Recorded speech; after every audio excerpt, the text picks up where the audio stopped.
Сәлем достар, бұл Қазақ Story Time, біз бастаймыз. Көлеңкөлі сарайдың сыры. Бір бөлім, мұздақ дубалдар жана өтмүштүн көздөрү.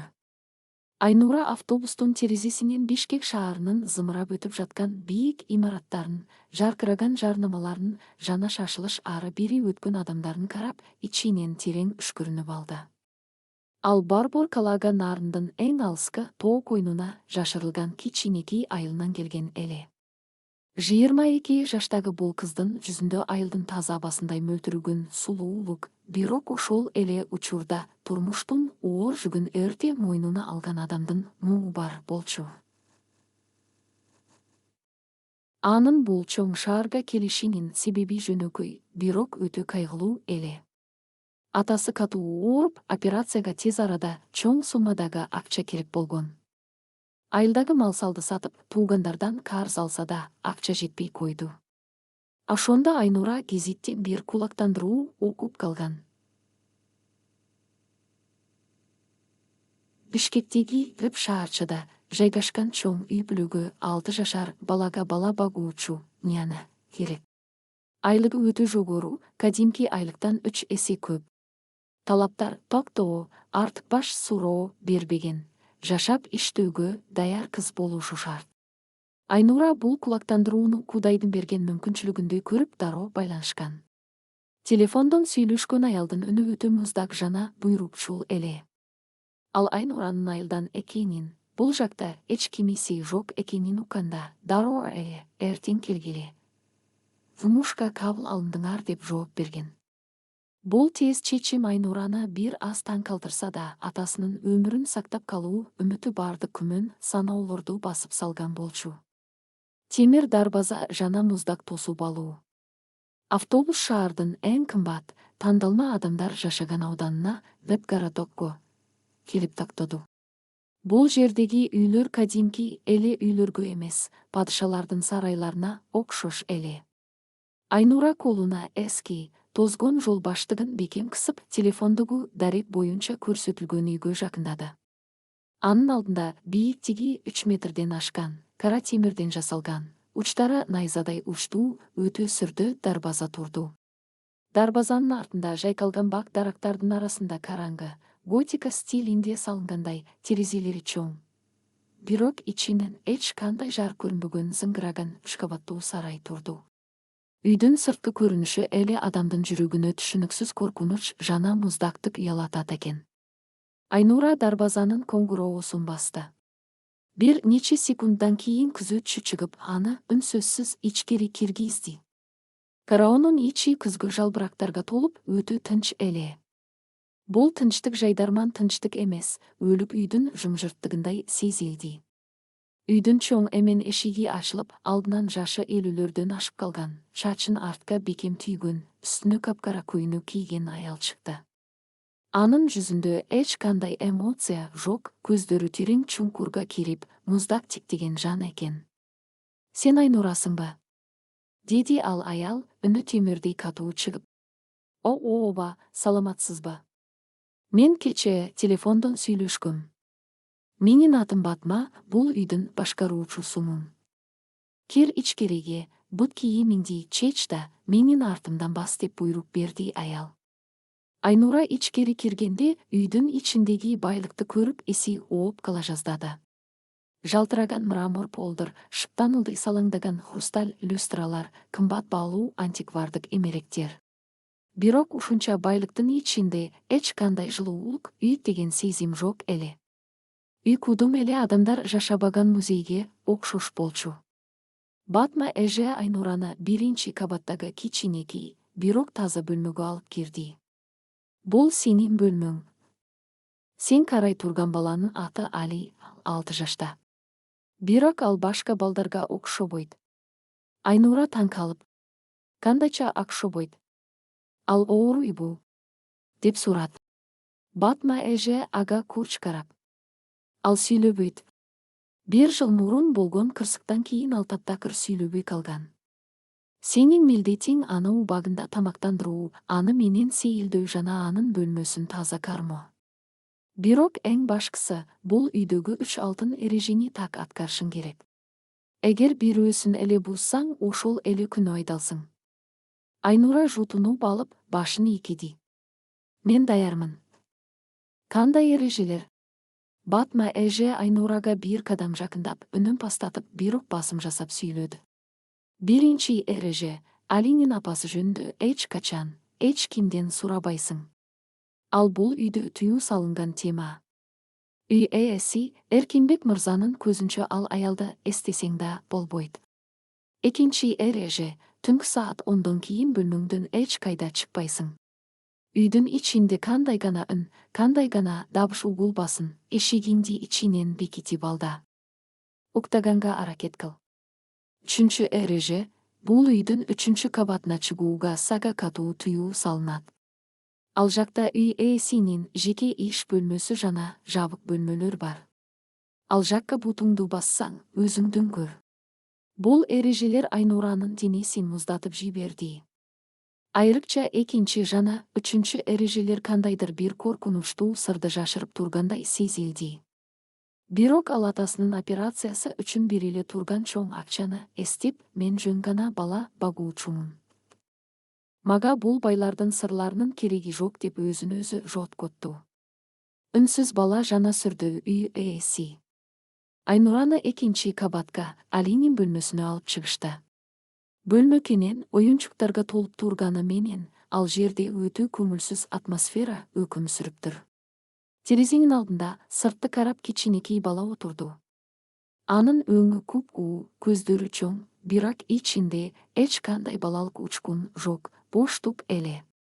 Али, карачы, сага жаңы бала багуучу келди. Аты Айнура, деди Батма эже. Бала бурулуп караганда жок. Ошол бойдон терезени тиктеп отура берди. Батма эже Айнураны бала менен калтырып чыгып кетти. Айнура Алиге жакындап, анын жанына тизелеп отурду. Ал бала менен тил табышууга аракет кылып, оюнчуктарын көрсөтүп, жылуу сүйлөдү. Бирок Али ага кудум эле ал бөлмөдө жок адамдай мамиле кылды. Баланын көздөрүндө өтө терең коркунуч жана кайгы бар экенин Айнура байкабай кое алган жок. Бул бала бир нерседен катуу чочулап, өзүнүн ички дүйнөсүнө бекинип алган эле. Кечке маал Айнура Алиге тамак берип жатканда, бөлмөгө үйдүн кожоюну Эркинбек мырза кирип келди. Айнура ордунан шашылыш туура калды. Анын алдында жашы 40тар чамасындагы, узун бойлуу, кенен даллуу, өтө сүрдүү эркек турду. Анын үстүндө кымбат баалуу костюм бар, бирок анын көздөрү ушунчалык суздап, чарчаңкы, жана ошол эле учурда катыгез көрүнчү. Эркинбек Айнураны көргөндө бир саамга катып калды. Анын көзүндөгү карактери кеңейип, жүзүнүн түшүнүксүз таң калууну, ал тургай коркунучтун учкунун байкоого болот эле. Ол Айнурага тесиле карап, бир нече секунд үнсүз туруп калды. Айнура ыңгайсызданып: "Саламатсызбы? Мен жаңы бала багуучу Айнурамын" деп төмөн карады. Эркинбек тез эле өзүн колго алып, жүзүндөгү эмоцияны жашырып үлгүрдү. "Ооба, Батма мага айткан. Алиге жакшылап кара. Анын жанынан бир кадамда узаба", деди ал муздак үн менен, анан уулунун башынан үстүртөн гана сылап, бөлмөдөн тез басып чыгып кетти. Айнура кожоюндун ага караган огаш көз карасынан иштей түршүгүп кетти. Ал мага эмнеге ментип карат? Кудум эле арбакты көргөндө чөчүп кетти го деген ой анын мээсинен кетпей койду. Түнгө жашырылган сыр, дубалдагы сүрөт. Күн батып, караңгылык сарайда өз кучагына алды. Айнура Алини уктатып, өзүнүн биринчи кабаттагы бөлмөсүнө түштү. Саат түнкү 11ден ашкан эле. Батма эженин экинчи эрежеси Айнуранын эсинде бекем турса да, анын тамагы кургап, катуу суусап калган эле. Ашканага барып тез эле бир стакан суу ичип келем, эч ким байкабайт деп ойлоду кыз. Ал бөлмөсүнүн эшигин акырын ачып, караңгы коридорго чыкты. Үй ичинде өлүк жымжырттык өкүм сүрүп турду. Айнура бутунун учу менен басып бара жатып, кенеттен үстүңкү кабаттан тыюу салынган 3 кабаттан кызыктай дабыш укту. Бул дабыш ары бери баскан оор кадамдардын үнүнө окшош эле. Бирок андан да коркунучтуусу, кимдир бирөөнүн акырын, тумчугуп ыйлап жаткандай үнү угулду. Айнуранын денесин муздак тер басты.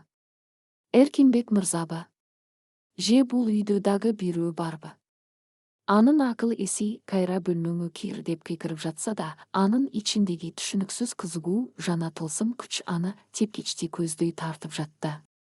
Ал акырындык менен экинчи кабатка, андан ары үчүнчү кабатка апара турган бурама тепкичтерге жакындады. Үчүнчү кабатка чыгар жолдо эч кандай жарык жок, болгону чоң терезеден түшкөн толгон айдын кубаңар нуру гана коридорду бир аз жарыктандырып турду. Айнура акыркы тепкичти басып, үчүнчү кабаттын узун, караңгы коридоруна баш бакты. Коридордун дубалдарында ар кандай эски сүрөттөр илинип турганы байкалды. Ыйлаган үн тыйылып калган экен. Жымжырттык кайрадан кулакты тундурду. Айнура артка кайтмакчы болуп бурула бергенде, анын көзү коридордун так ортосунда айдын нуру тикелей түшүп турган эбегейсиз зор портретке түштү. Бул сүрөт алтын жалатылган үлкөн алкакпен, рамкамен коршолгон эт. Айнура портретке жакындаган сайын онун жүрөгүнүн согусы жиилеп, деми кысыла баштады. Сүрөттө 25 жаштар чамасындагы өтө сулуу, үстүнө кызыл баркыт көйнөк кийген аял тартылган экен. Анын жүзүндөгү муңдуу жылмаюу, көздөрүнүн тереңдиги ушунчалык жандуу берилгендиктен ал сүрөттөн чыгып келе жаткандай сезилди. Бирок Айнураны коркуткан сүрөттүн жандуулугу эмес эле. Айнура сүрөттөгү аялдын жүзүнө тийгиле карап, өзүнүн акыл эсинен адашып баратканын сезди. Сүрөттөгү аялдын көздөрү, кашы, эриндери, жүзүнүн формасы баары Айнуранын өзүнө 100% окшош болчу. Кудум эле Айнураны илгерки көйнөк кийгизип сүрөткө тартып койгондой эле. Бул кандайча болушу мүмкүн? Мен бул аялды эч качан көргөн эмесмин, Айнура калтырап сүрөткө колун сунду. Сүрөттүн төмөнкү бурчунда кишигирим алтын тактачада "Менин жалгыз махабатым Зарина 1996-2025" деп жазылган экен.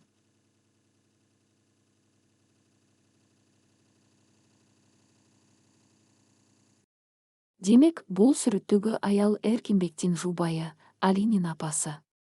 Ал мындан 1 жыл мурун 2025 жылы каза болгон же жоголгон.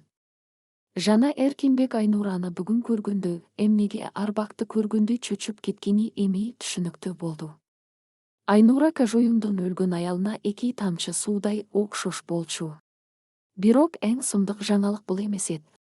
Айнуранын көзү сүрөттөгү аялдын мойнуна тагылган кулонго, алкага түштү. Сүрөттөгү Заринанын мойнунда күмүштөн жасалган, ортосунда кара агаты бар, өтө өзгөчө. Байыркы оюн чийип көздөлгөн тумар амулет. Айнуранын деми токтоп калды. Онун көздөрү шарасынан чыга жаздады. Ол дирилдеген колдары менен өзүнүн жейдесинин жагасын ашып, кичкентайынан бери мойнунан тастамай тагып жүргөн, рахматты чоң энесинен мураска калган жалгыз тумарын соруп чыкты.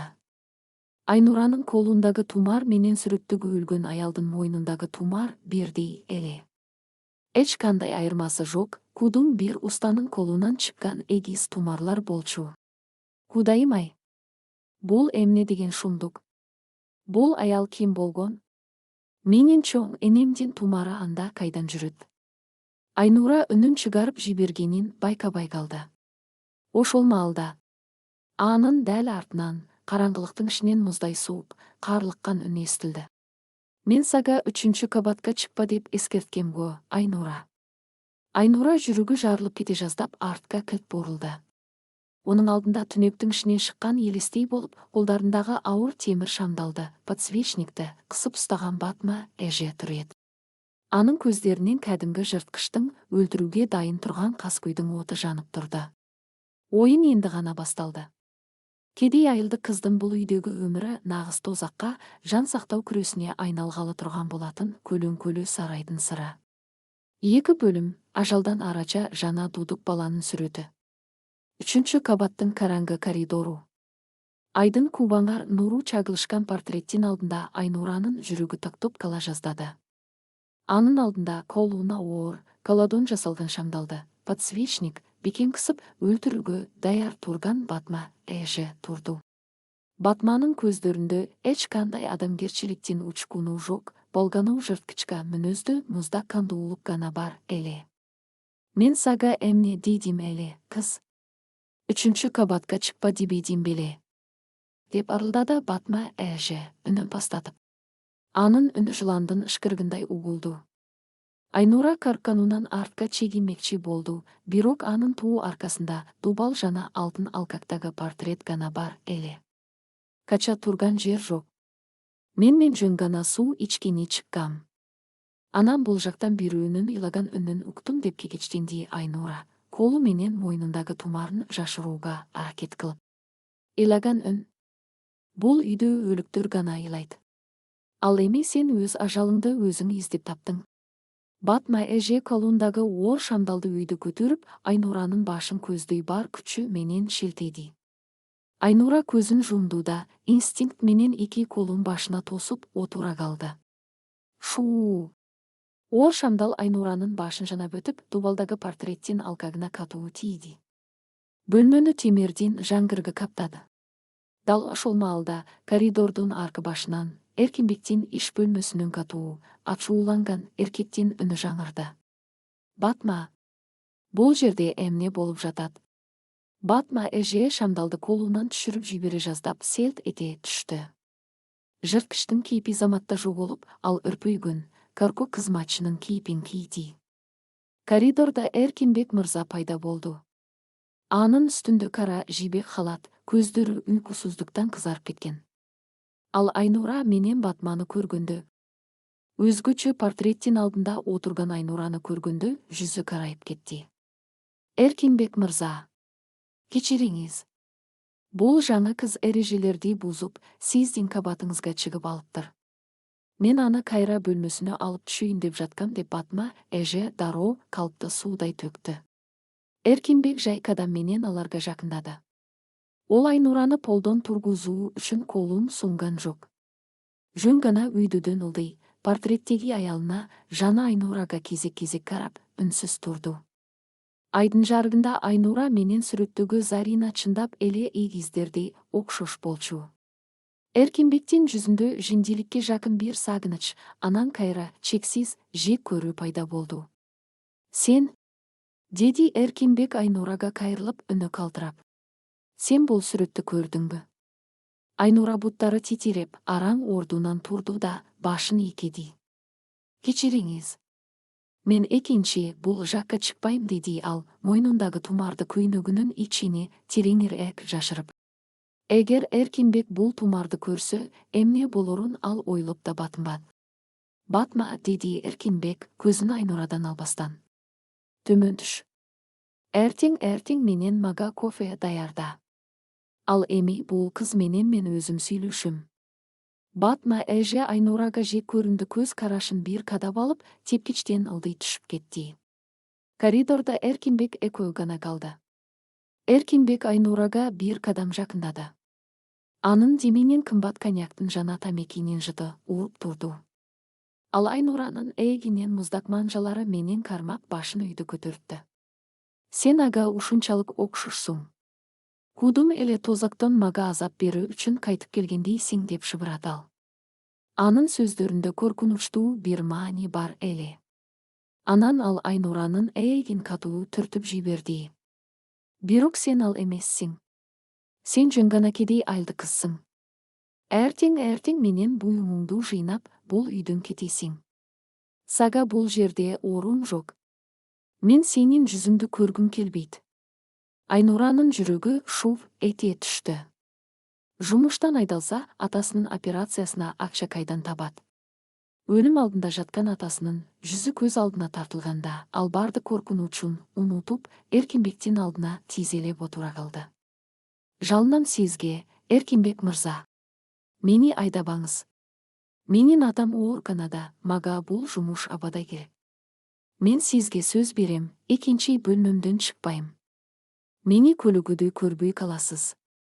Болгону алиге кароого уруксат бериңизчи. Айнуранын көз жашы жүзүн жууп кетти. Эркинбек Али деген сымды укканда топ ургандай селт этти. Ал терең үшкірініп чекесін укалат. Көпкө чейін унчукпай туруп акыра. Жакшы, сен каласың дейді ал чарчаңкы үн менен. Бирок бир гана шарт менен Алинин жанында болосуң. Анын бөлмөсүнөн башка эч жакка басууга укугуң жок. Жана эсиңде болсун. Батмадан сак бол. Ал бул үйдүн эски сырларын көп билет. Эркинбек бурулуп өз бөлмөсүнө кирип кетти. Айнура болсо тепкичтен чуркаган бойдон өзүнүн биринчи кабаттагы бөлмөсүнө түшүп, эшикти ичинен 2 жолу бекитип алды. Чоң эненин аманаты жана тумардын сыры. Айнура бөлмөсүндөгү керебетке кулап түшүп, жүрөгүнүн согушун баса албай көпкө жатты. Анын жашоосу бир түндүн ичинде коркунучтуу триллерге айланып кеткен эле. Ал көйнөгүнүн ичинен күмүш тумарды сууруп чыкты. Оюлары өтө татаал, ортосундагы кара агат ташы түнкү жарыкта кызыктай жылтырап турду. Айнура көзүн жумганда мындан 10 жыл мурун каза болгон чоң энесинин жүзүн, анын өлүм алдында айткан сөздөрүн эстеди. Айнуранын чоң энеси нарындагы белгилүү табып, сыныкчы жана көзү ачык кемпир болчу. Ал Айнура 12 жашка чыкканда катуу ооруп төшүк тартып калган. Өлөрүнө бир күн калганда ал кичинекей Айнураны жанына чакырып, мойнундагы ушул тумарды чечип, небересинин мойнуна таккан. Кулуунум, Айнурам. Бул тумар жөнөкөй темир эмес. Бул биздин тукумдун коргоочусу. Аны эч качан мойнуңан чечпе. Бул тумар сени кара ниеттерден, жаман көздөн сактайт. Бирок эсиңде болсун, бул тумардын эгизи бар. Эгер качандыр бир күнү сен ошол эгиз тумарды көрсөң, демек кан төгүлөт. Өтмүштүн каргышы кайрадан ойгонот. Ошол кезде өзүңдү да, жаныңдагыларды да сактап калуу үчүн күрөшүүгө туура келет. Бул тумар өз ээсин тапмайынча тынчтык бербейт. Ошол кезде кичинекей кыз бул сөздөрдүн маанисин түшүнгөн эмес. Бирок бүгүн 3 кабаттагы өлгөн аялдын, Заринанын портретиндеги тумарды көргөндө чоң энесинин сөздөрү мээсине чагылгандай урду. Зарина ким болгон? Эмне үчүн ал Айнурага 2 тамчы суудай окшош? Жана чоң энеси айткан эгиз тумар эмнеге Заринанын мойнунда жүрөт? Нарындагы кедей табып кемпир менен Бишкектеги миллиардердин аялынын ортосунда кандай байланыш болушу мүмкүн? Бул суроолор Айнурага түнү бою тынчтык берген жок. Ал таң атканча көз ирмебей эшикке карап чыкты. Дудук баланын тили, үрүй учурган сүрөт. Таң атты. Терезеден күндүн нуру түшсө да, сарайдын ичиндеги муздак атмосфера өзгөргөн жок. Айнура бетин муздак сууга жууп, өзүн колго алды. Ал бул үйдөгү сырларды чечиш керек эле. Болбосо, батма эже аны баары бир тирөө калтырмак эмес. Ошондой эле Эркинбектин түнүшүндөгү батмадан сак бол деген сөзү да анын мээсинен кеткен жок. Айнура 2 кабатка, Алинин бөлмөсүнө көтөрүлдү. Бала мурункудай эле терезени карап, эч нерсеге реакция кылбай отурган. Айнура ага жылуу сүт жана ботка алып келди. Али, тамагыңды ичип алчы. Андан кийин экөөбүз сүрөт тартабыз, макулбу? Деп жылмайып анын жанына отурду. Айнура эңкейип жатканда, кокустан анын көйнөгүнүн жакасы ачылып, мойнундагы күмүш тумар сыртка чыгып калды. Алинин көзү ошол тумарга түшкөндө. Бөлмөдө сумдук бир нерсе болду. 6 жашар баланын көздөрү шарасынан чыгып, бүткүл денеси калтырап кетти. Ал тамак салынган тарелканы колумен кагып жиберип, артка карай үрөйлене жөрмөлөдү. Анын оозунан түшүнүксүз, коркунучтуу ыңырсыган үн чыкты. Бала тумарды көрүп, чыныгы ажалды көргөндөй катты шок болду. Али, сага эмне болду? Коркпо, бул жөн эле менин шынжырымго. Айнура шашылыш тумарды көйнөгүнүн ичине салып, баланы кучактоого аракет кылды. Бирок Али анын колунан жулкунуп чыгып, бөлмөнүн бурчундагы сүрөт тарта турган үстөлгө чуркап барды. Ал колуна кара жана кызыл түстөгү карандаштарды алып, кагаздын бетине жанталаса, калтыраган колдуру менен бир нерсени чие баштады. Бала ушунчалык күч менен тарткандыктан карандаштын учтары сынып жатты. Айнура анын жанына акырын барып, ал тарткан сүрөттү көрдү. Сүрөттү көргөндө Айнуранын каны тамырында тоңуп калгандай болду. Ак кагаздын ортосунда кызыл көйнөк кийген аялдын, Заринаның сулбасы тартылган. Ол төмен карай үлкөн караңгы курдумга кулап бара жатыр. Ал онун дәл артында аялды итерип жиберген дәу кара көлеңке тур. Бул көлеңкенин көздері сапсары, ал колунда дәл осы күмүш тумар жаркылдап тур эт. Көлеңкенин экинчи колунда үлкөн темир килт бейнеленген. Бала сүрөттү тартып бүтүп кагазды Айнуранын бетине такатты, колу менен эденди төмөнкү кабатты көрсөтүп жалынычты көздөрү менен карады. Онун көздөрү болсонда ол менин апамды өлтүрдү деп айкайлап тургандай эт. Айнура сүрөттү колуна алып калтырап кетти. Демек Зарина өз ажалы менен өлгөн эмес. Аны бирөө өлтүргөн. Жана ал кылмыскерде эгиз тумардын экинчиси бар. Ал эми килт баланын көрсөткөн төмөнкү кабаты. Бул үйдүн жертөлөсүндө подвалында жасырылган сыр бар дегенди билдиреби. Караңгы жертөлө, тыюу салынган эсик. Түскү убакыт. Эркинбек жумушка кеткен. Батма эже короонун артындагы үлкөн бакта гүлдөрдү сугарып жүргөн. Үйдүн ичинде Айнура менен Али гана калды. Айнура Алинин тарткан сүрөтүндөгү сырды ачууга бел байлады. Эгер мен бул үйдүн сырын ачпасам, Батма мени баары бир тирүү койбойт. Мен Заринанын өлүмүнүн сырын билишим керек деп чечти ал. Ал Алини бөлмөсүнө бекитип, өзү биринчи кабаттан ылдый кара кеткен. Эч качан жарык жамбаган тар тепкичтер менен жертөлөгө, подвалга түштү.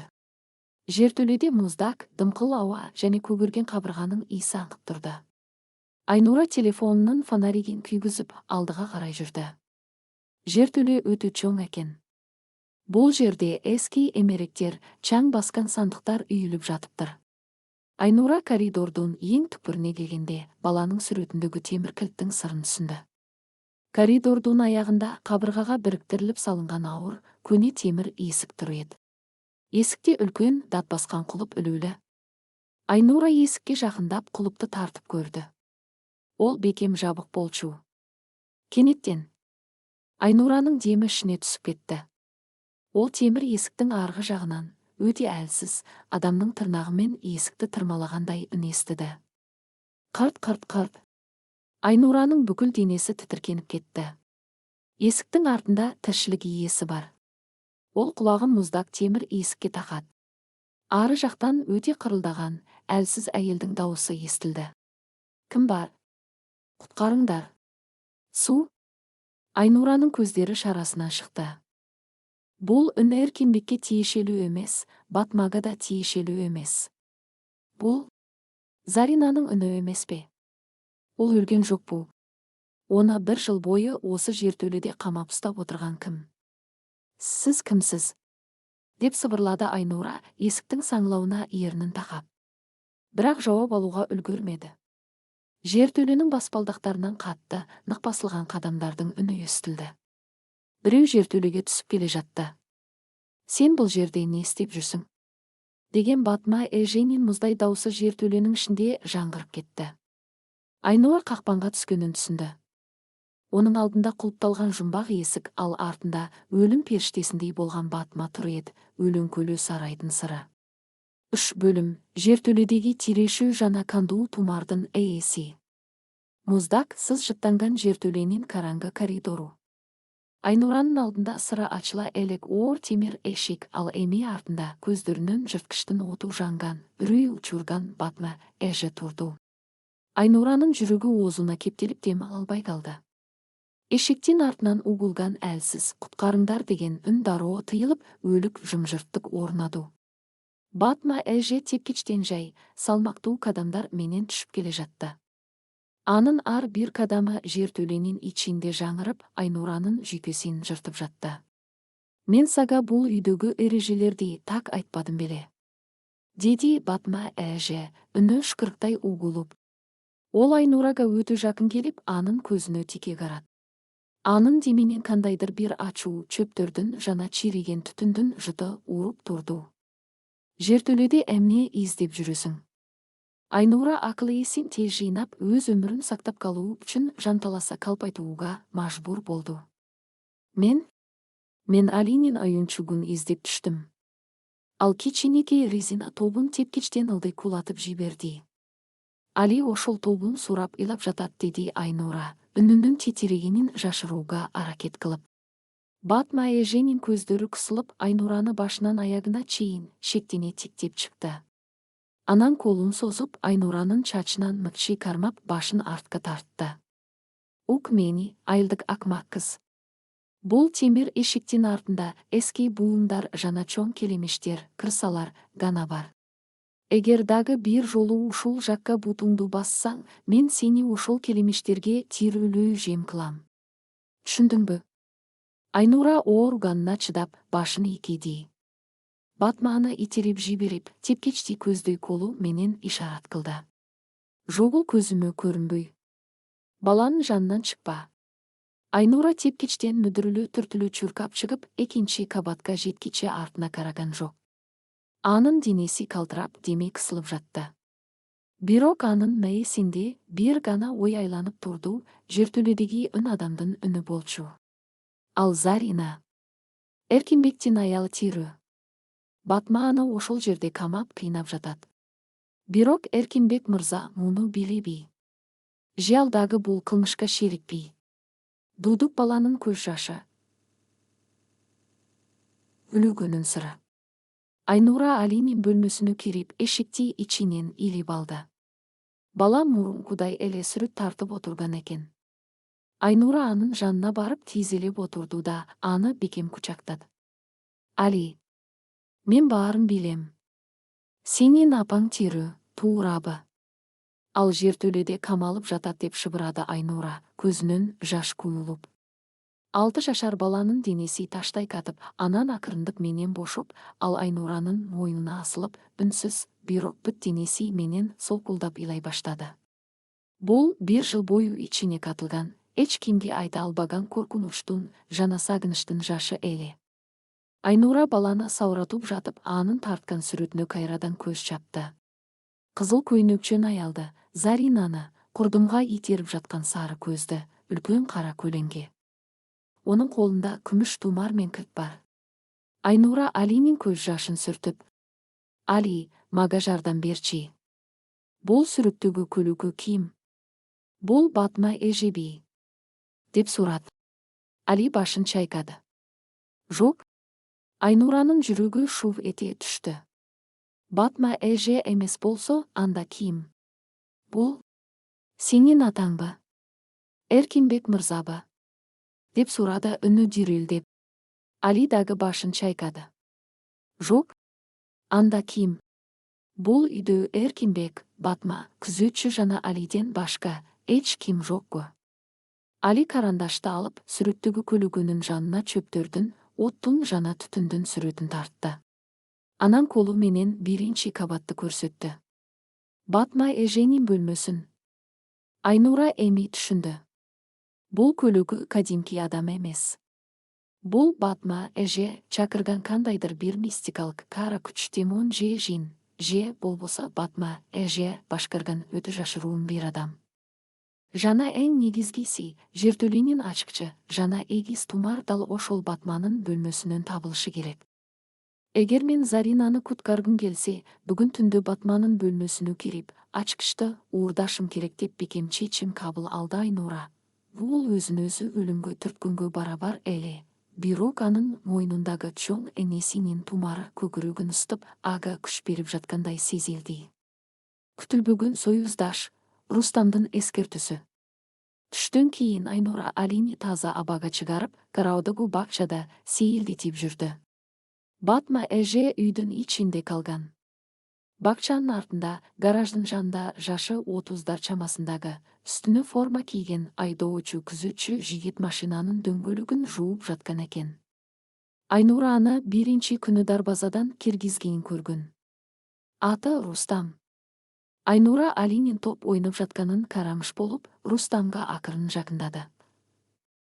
Саламатсызбы, деди Айнура үнүн пастатып. Рустам жан-жағын шектене қарап алып Айнураға бұрылды. Анын жүзінде аяныш жана тынчсыздануу бар эле. Сен бұл үйдөн тезирээк кетишиң керек, карындаш, деди Рустам шыбырап. Атаңдын оорусу үчүн келгениңди билем, бирок өмүрүңдөн айрылып калсаң, атаңа ким карайт? Бул үй каргышка калган. Айнура ага жакыныраак барып: Сиз бир нерсе билесизби? Заринага эмне болгон? Ал тирүүбү? Деп түз эле сурады. Рустамдын көздөрү чекчейип кетти. Ал колондагы чөпүрөгүн түшүрүп жибере жаздады. Сен эмне деп жатасың? Зарина айым мындан 1 жыл мурун түндөсү өзүн өзү терезеден таштап каза болгон. Анын сөөгүн мен өзүм көргүм. Эркинбек мырза ошондон бери өзүн жоготуп, аракка берилип кетти. Сен Зарина айымга аябай окшошсуң, ошондуктан Эркинбек сени көргөндө шок болду. Бирок Батма сени тирүү койбойт. Өткөн жылда сага окшош бир кыз бала багуучу болуп келген. 3 күндөн кийин ал өз каалоосу менен кетти, дешти, бирок мен анын буюмдарын Батманын бөлмөсүнөн көргөм.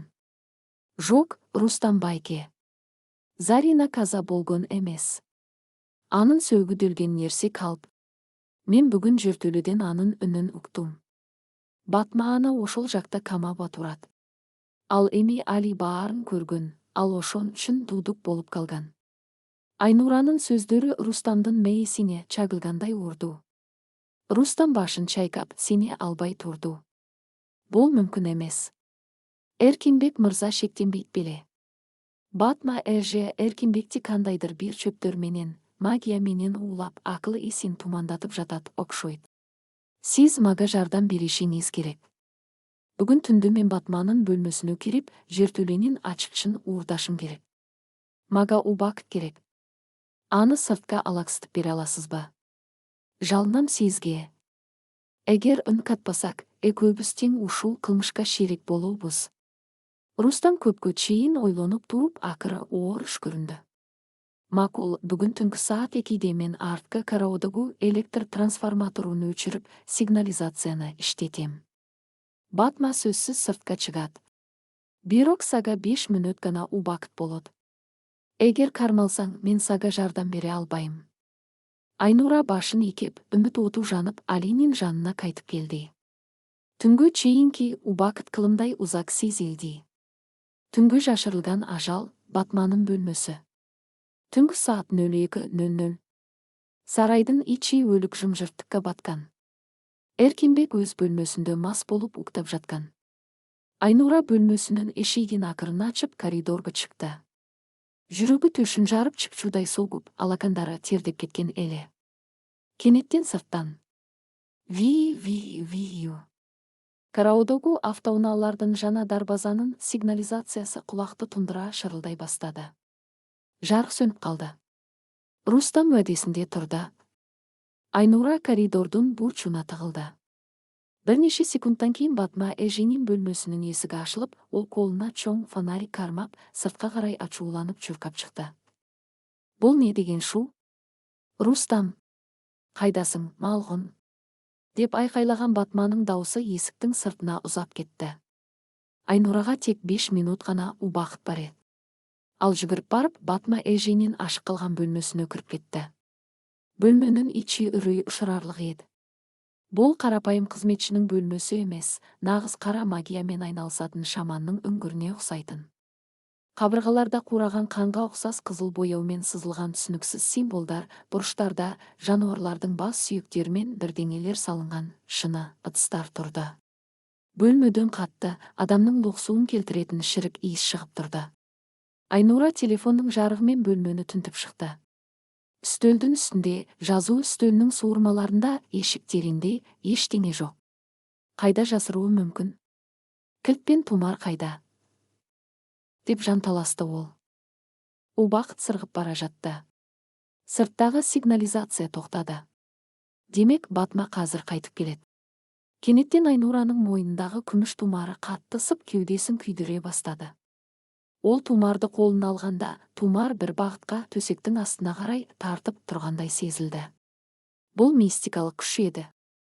Айнура төсектің астына еңкейіп, ол жерден кішігірім, қара ағаштан жасалған, темірмен көмкерілген қобдишаны, шкатулканы тартып шығарды. Қобдиша құлыпталмаған екен. Ол қақпағын ашқанда ішіндегі көріністен демі тоқтап қалды. Қобдишаның ішінде үлкен, ауыр темір кілт, жертөленің кілті және Заринаның мойнында болған Айнураның тумарына 100% ұқсас эгиз тумар жатты. Бірақ ең қорқыныштысы бұл емес еді. Тумардың жанында ескі, сарғайған фотосурет жатты. Фотосуретте жас кезіндегі Батма, әже және оның жанында жас кезіндегі Эркинбек тұр еді. Суреттің артында менің жалғыз ұлым Эркинбекке. Сен бұл сарайдың заңды иесі боласың деп жазылып тұр. Айнураның басы айналып кетті. Батма Эркинбектің қызметшісі емес, оның өз туған анасы екен ғой. Эркинбек мұны біле ме? Әлде Батма оны жасырын түрде бақылап, оның байлығын басқарып отыр ма? Және Заринаны неге жек көрді? Өйткені Зарина бұл сырды біліп қойған болуы керек. Қанды аян, видение, өткеннің көлеңкесі. Айнура қалтыраған қолдарымен қобдишадағы эгиз тумарды қолына алды. Оның саусақтары эгиз тумарға тиген сәтте бөлменің іші жарқ етіп, Айнураның көз алды тұманданып кетті. Ол шынайы әлемнен үзіліп, қорқынышты бір аянның, видениенің ішіне түсті. Оның көз алдына 1 жыл бұрынғы оқиға тартылды. 3-ші қабаттың баспалдағы. Зарина қызыл көйнек жөн, жүкті, бойында бар, күйінде тұр. Оның алдында Батма тұр. Батманың көздері сап-сары болып жанып, қолында осы эгиз тумар жарқылдап тұр. Батма тумар арқылы қандайда бір қара күшті қолданып, Заринаны баспалдақтан төмен қарай итеріп жіберді. Зарина құлап түсіп қанға боялып жатыр. Ал бұрышта бұның бәрін көріп тұрған 5 жасар Али қорқыныштан үнсіз қатып қалған. Батма Заринаның денесін жертөлеге қарай сүйреп бара жатып, менің ұлымның байлығына ешқандай бөтен қан ортақтаспайды. Бұл үй тек менікі деп ырылдайды. Аян лезде аяқталып, Айнура шынайы әлемге қайтып келді. Аның мойнындағы тумар мен қолындағы эгиз тумар бір-біріне тартылып, магнит сияқты бір кісі келіп тұрғандай дірілдеп жатты. Чоң інесінен сөз үшін екен. Бұл тумарлар өткеннің қанды сырларын сақтайтын, иесіне күш беретін артефакттар еді. Кенеттен дәлізден ауыр аяқ киімнің тарс-тұрс еткен дыбысы естілді. Қарғыс атқыр электриктер. Мен бұл үйдегі бәрін құртамын. Деп Батма әже бөлмесіне қайтып келе жатты. Айнура қақпанға түсті. Ол кілтпен эгиз тумарды қалтасына салып, қобдишаны орнына қойды. Бөлмеден шығуға үлгермейді. Есіктің тұтқасы бұрала бастады. Айнура жанұшыра төсектің астына, немесе үлкен қараңғы шкафтың ішіне кіріп тығылып қалды. Батма бөлмеге кіріп есікті тарс жапты. Ол ашуланып бөлмеде ары-бері жүре бастады. Анан ол бірден төсекке қарай бағытталды. Бүгін түнде анау ауылдық қызды құрбандыққа шаламын. Ол тым көп нәрсені біле бастады деп күбірледі Батма өзімен өзі. Батма еңкейіп төсектің астынан қобдишаны суырып алды. Айнура төсектің ең түкпірінде шаңға тұншығып демін ішіне тартып жатты. Оның жүрегінің соғысы бүкіл бөлмеге естіліп тұрғандай сезілді. Батма қобдишаны ашты. 1 секундтық өлі тыныштық. Анам Батманың жан тәсілім еткендей, жабайы аңның ақыруындай даусы бөлмені жаңғыртып жіберді. Ұрлап тұр. Кілт жоқ. Тумар жоқ. Батма төсектің астына қарай үңіле бергенде сырттан дәлізден Эркинбектің мас ашулы даусы естілді. Батма, бері кел. Менің бөлмеме тамақ әкел. Айттым ғой саған. Батма тістерін қайрап. Қарғыс атқырмас күнем. Деп орнынан тұрып, бөлмеден атып шықты да, есікті артынан кілттеп кетті. Жертөлеге қадам, ажалмен бетпе-бет. Айнура төсектің астынан тез шықты. Ол кілттеулі бөлмеде қалып қойған еді. Бірақ ол ауылда өскен қиындыққа төзімді қыз болатын. Ол терезеге барып, оны ақырын ашты. 1-ші қабаттың терезесінен Гүлзарға секіріп түсіп, түннің қараңғылығына сіңіп кетті. Қолында құтқарушы кілт және магиялық тумар бар. Ендігі мақсат жертөлеге барып, Заринаны шығару және бұл тозақтан бір жолата қашып құтылу. Айнура үйдің артқы жағындағы ашық есік арқылы жертөлеге апаратын тепкештерге жетті. Ол ылдый қарай жүгіріп түсті. Мұздақ қараңғы жертөле. Ол темір есікке жетіп кілтті құлыптың тесігіне салды. Сырт ауыр құлып ашылды. Айнура темір есікті бар күшімен өзіне қарай тартты. Есіктің артында шағын, таспен қапталған дымқыл бөлме бар еді. Бөлменің бұрышында ескі матрастың үстінде шашы жалбыраған, өте арық, көздері шүңірейіп кеткен бір әйел, Зарина, жатты. Оның қолдары темір шынжырмен қабырғаға байланған екен. Ол бір жыл ішінде күн сәулесін көрмей, тірі өлікке айналған еді. Зарина әже. Мен келдім. Мен сізді құтқарам. Айнура оған қарай ұмтылды. Зарина басын әрең көтеріп Айнураны көргенде, оның өзінің жастық шағын көргендей есеңгіреп қалды. Қаш! Деп қырылдады Зарина, көздері бақырайып. Қаш бұл жерден. Ол артыңда тұр. Айнураның арқасынан мұздай жел есті. Ол бұрылуға үлгерген жоқ. Оның шашынан өте күшті, дәу темірдей қол шап беріп ұстап, артқа қарай бар күшімен жұлқа тартты. Айнура еденге қатты құлап түсті. Оның дәл төбесінде жертөленің есігінде. Батма әже емес, үстіне қанға боялған көйлек киген, қолына үлкен аңшып шағын ұстаған Эркінбек мырза тұр еді. Аның көздері маскүнемнің емес, нағыз психопаттың көздеріндей жанып тұрды. Сен өзіңнің сүйкімді мұрныңды тым тереңге сұқтың, Айнура. Деді Эркінбек, пышағын жалаңдатып. Оның даусында манағы қамқорлықтың ізі де жоқ, тек таза жауыздық бар еді. Менің анам сені өлтірмекші болды, бірақ мен бұны өз қолыммен істегенді ұнатамын. Қақпан жабылды. Нағыз құбыжық Батмағана емес, оның туған ұлы Эркінбектің өзі болып шықты. Олар екеулеп бұл тозақты басқарып отырған еді. Айнура өліммен тікелей бетпе-бет қалды, көлін-көлі сарайдың сыры. 4 бөлім, тұмарлардың ойгонушу жана канду издер. Мұздак нымду жертөленің içinde убакыт тактоп қалғандай болды. Ауа жетешпей дем алуу ауырлошты. Айнураның төбесінде колондағы чоң аңшы бычагын, охотничий нож, бекем кысып көздері жинди немедей жанып тұрған Эркінбек тұрды. Анын халатына чачыраган кандын тактары бар әлі. Бұл кан кимдики екені белгісіз, бирок анын жүзіндегі мыскылду, канкор жылмаю Айнураның үрейін учурду. Сіз баарын білген турбайсыз ба? Деп шыбырады Айнура, мұздақ бетон полда артқа қарай жылып. Сіз өз аялыңызды ушул жерде тирүүлүй чиритип жаттыңыз ба? Эркінбек башын чалкалатып үнсіз, үрей учурган күлкіменен күлді. Аялым. Оба, мені сүйікті Заринам, Эркінбек бычагының учу менен бурчта шынжырға байланған, өлікке айлана жаздаган Заринаны көрсөтті. Ал менин байлығымды, менин статусымды сүйді. Бирок ал менин эң чоң сырымды менин энемдей кабыл ала алган жок. Ал Батманын менин өз энем экенин, биздин байлыбыз кара магиянын, жана энемдин күчтүү тумарларынын аркасында келгенин билип калды.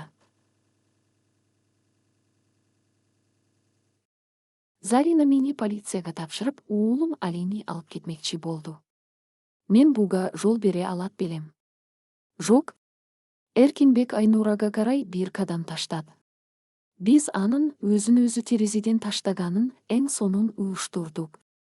Батма аны тепкичтен түртүп жибергенде ал өлгөн жок. Бирок биз өлгөн адамдын сөгүн сатып алып, жүзүн тааныкстай кылып, Заринанын кийимин кийгизип жерге бердик. Ал эми чыныгы Зарина. Ал бизге керек болчу. Анын каны, анын азабы Батманын кара тумарларына күч берип турду. Ал эми сен болса Заринанын көчүрмөсү болуп бул үйгө кирип келдиң. Сен менин эски жараамды тырмадың. Эми сен дагы ошол жаранын ичинде чирийсиң. Бурчта жаткан Зарина акыркы күчүн жыйнап. Жок. Ага тийбе, Айбан. Айнура, кач. Деп алсыз үнү менен онтоду, темир шынжырларын калдыратып. Тумарлардын бири киши, чоң эненин аманаты. Эркінбек бычагын үйдө көтөрүп, Айнуранын көкүрөгүнө уруу үчүн алдыга атырылды. Айнура инстинкт менен оңго карай оонап кетти. Бычактын учу бетон полго, шак и тип-тип учкун чыкты. Эркинбек ачууланып Айнуранын чачынан шапкармап кайра өзүнө тартты. Менден качып кутулам деп ойлодуңбу, канчып? Деп акырды ол Айнуранын мойнуна бычагын такап. Бычактын муздак мизи Айнуранын терисин бир аз тилип кетти, ысык кандын тамчысы сызылып түштү. Дал ошол мүнөттө Айнуранын маесинде чоң энесинин сөздөрү чагылгандай жаңырды. Эгиз тумарлар бириккенде өтмүштүн күчү ойгонот. Айнуранын бир колунда, чөнтөгүндө Батманын бөлмөсүнөн уурдап чыккан эгиз тумар бар болчу. Ал эми экинчиси өзүнүн мойнунда. Эркинбек бычагын шилтегени жатканда Айнура бар күчү менен чөнтөгүндөгү тумарды сууруп чыгып, мойнундагы тумарга тийгизип, эки колу менен бекем кысты. Жертөлөнүн ичинде көздө сокур кыла турган аппак, көк жашыл түстөгү жарык этти. Эки күмүш тумар бири-бирине тийгенде, алардын ортосундагы кара агат таштарынан электр тогундай болгон күчтүү энергия бөлүнүп чыкты. Эркинбек ток ургандай бакырып жиберип Айнураны кою берди. Ал артка карай 3 метрдей учуп түшүп, жертөлөнүн таш дубалына башы менен катуу согулду. Анын колундагы бычагы ыргып кетти. Тумарлардан чыккан тылсым күч, Айнуранын чоң энесинин ак батасы менен сугарылган тумардын энергиясы Батманын кара магиясы сиңген экинчи тумарды тазалап, укмуштуудай реакция жараткан эле. Айнура өз көзүнө өзү ишенбей, колундагы ысып кеткен эки тумарды карады. Бирок таң калып отурууга убакыт жок болчу. Эркинбек эсенгирип башын кармап антып жатканда Айнура жерден темир ачкычты, Батманын бөлмөсүнөн алган ачкычты алып Заринаны көздөргөдү. Кишендердин чечилиши жана энелик күч. Айнура калтыраган колдуру менен Заринанын колундагы ауыр темир кулпуга ачкычты салды. Сырт кулпу ачылып, шынжырлар жерге шалдырап түштү. Зарина эркиндикке чыкканда анын буттары алсыздыктан кармай албай полго кулап түштү. Бир жыл бою күн нурун көрбөй, сабалып ачка отурган аялдын денесинде сөк менен тери гана калган эле. Туруңуз. Зарина эже, жалынам сизге. Туруңуз. Биз азыр кетишибиз керек. Айнура Заринаны колтугунан алып үйдө көтөрдү. Зарина Айнуранын жүзүнө жакындан карап, көзүнөн жашы мөндүрдөй төгүлдү. Сен мага ушунчалык окшошсуң. Менин алим. Уулум кайда? Ал аманбы? Деп сурады энтигип. Анын үнү үзүлүп турса да, энелик инстинкт ага түшүнүксүз бир күч берди. Али аман эсен. Ал экинчи кабатта бөлмөсүндө бекинип отурат. Биз аны алып, бул тозактон качабыз. Жүрүңүз. Алар жертөлөнүн тепкичине карай чуркай башташты. Ошол маалда артынан Эркинбектин кырылдаган, жырткычта акырган үнү эстилди. Силер бул жерден тирүү чыкпайсыңар. Мен силердин жүрөгүңөрдү сууруп алам. Эркинбек ордунан сүйрөлүп туруп, жердеги аңчы бычагын кайра колуна алды. Анын башынан кан агып, көзү канталап кеткен эт. Айнура менен Зарина тепкич менен үйдө карай жанырый чуркашты. Заринанын буттары чалыштап, тепкичтерге кулап жатты, бирок Айнура аны сүйрөп, алдыга түртүп отурду. Алар биринчи кабаттын эсигине жетип, оны бар күчү менен итерип ачты. Батманын кахары. Шайтан мен бетпе-бет. Биринчи кабаттын коридоруна чыкканда, алардын жолун таш дубалдай болуп бир адам тосуп турду. Бул Батма эже. Батманын үстү басы жулум-жулум, көздөрү сапсары болуп жанып тургандай көрүндү. Анын колунда Алинин бөлмөсүнөн алынган ауыр темир көчөргө, каминдин отун көсөгүчү бар эт. Батма Айнуранын мойнундагы жана колунда жаркырап турган эки тумарды көргөндө, анын жүзүнө коркунуч менен шексиз ашуу араласкан сумдук экспрессия чыкты. Менин тумарым. Сен лас кедей кыз, менин күчүмдү урладың ба? Деп шыкырды Батма, менин улум экөөбүз бул империяны куруу үчүн өз каныбызды бергенбиз. Ал сен бәрін бұзбақшысың ба? Зарина, сен өліміңді бір жыл бұрын тапқансың, бүгін мен сенің басыңды мыжып тастаймын. Батма ауыр кочерганы көтеріп, Заринаны көздөй атырылды. Айнура алдыға ұмтылып Батманың қолына жабысты. Екі әйел коридордың ортасында арпалысып қалды. Батма жасы 50-ден асса да, оның бойында адам сенгісіз жындылықтан туған қара күш бар еді. Ол Айнураны бір қолымен жұлып алып, қабырғаға бар салмағымен соқты. Айнураның ауасы таусылып, көзінің алды қарауытып кетті. Батма қайтадан Заринаға бұрылды. Зарина еденде жорғалап, артқа шегініп бара жатты. Өл қарғыс атқыр. Батма кочерганы төмен қарай сілтеді. Сарт! Бірақ соққы Заринаға тиген жоқ. Зарина соңғы секундта қабырғада тұрған ауыр Қытай фарфор вазасын екі қолымен көтеріп алып, Батманың басына бар күшімен ұрып үлгерген еді. Ваза тасталған болып сынып, Батма бақырып жіберіп, артқа құлап түсті. Аның басынан қара қан атқылап шықты. Ол есінен танып, еденде сұлап жатты. Айнура, тұр, біз Алини алуымыз керек. Зарина дубалға сүйеніп, Айнурага қолын сұнды. Бұл аялдың ішіндегі аналық күш аның физикалық әлсіздігін жеңіп шыққан еді. Үнсіз баланың үні, жүректі телген сөз. Екеуі екінші қабатқа,